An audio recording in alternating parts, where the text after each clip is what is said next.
Bonjour à tous, bienvenue dans cette vidéo dans laquelle nous allons voir le rôle de l'État dans la régulation économique.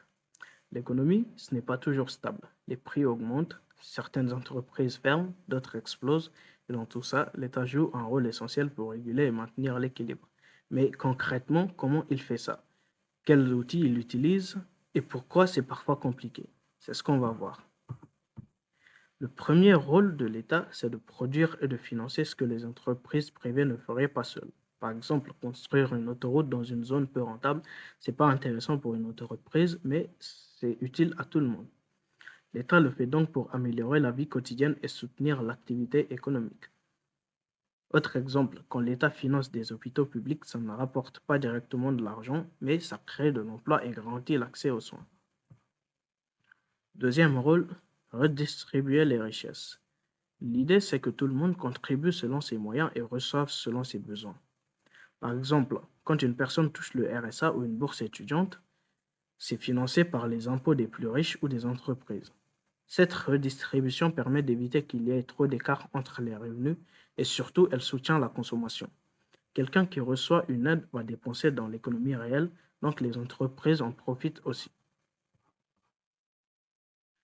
Enfin, l'État régule l'économie pour éviter les crises. Prenons un exemple. Pendant la crise du Covid, beaucoup d'entreprises ont dû fermer temporairement.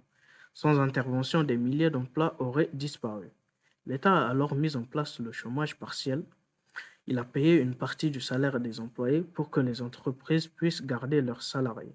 Résultat, les ménages ont continué à consommer et la reprise a été plus rapide. Quand il y a une crise, l'État peut agir vite avec deux outils, le budget et la monnaie. Il peut augmenter ses dépenses ou baisser les impôts pour relancer la consommation. Par exemple, pendant la crise du Covid, la France a lancé un grand plan de relance pour aider les entreprises à redémarrer. Elle est gérée par la Banque centrale européenne. Quand la BCE baisse les taux d'intérêt, les crédits deviennent moins chers, les ménages peuvent emprunter pour acheter et les entreprises pour investir.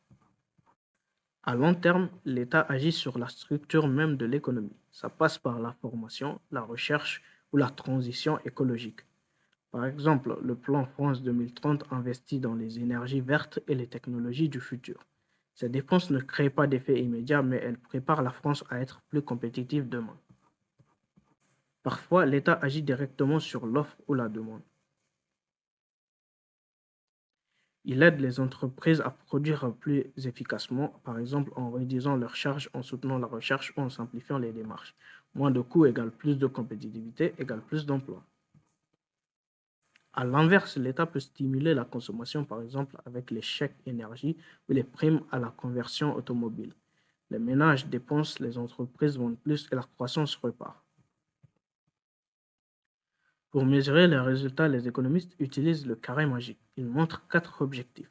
Une forte croissance, un faible chômage, une inflation maîtrisée et un bon équilibre du commerce extérieur. Le problème, c'est qu'on ne peut pas tout avoir en même temps. Par exemple, si on relance trop la consommation, on réduit le chômage, mais on risque plus d'inflation.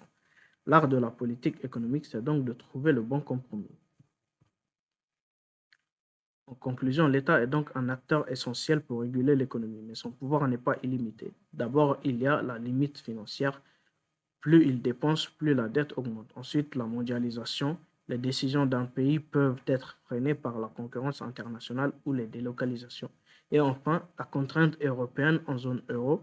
La Banque centrale fixe les taux d'intérêt pour tous les pays, donc la France ne décide pas seule. Malgré tout, sans l'intervention de l'État, les crises économiques seraient plus longues, plus dures et plus injustes. Son rôle, c'est d'équilibrer la liberté du marché et la protection des citoyens.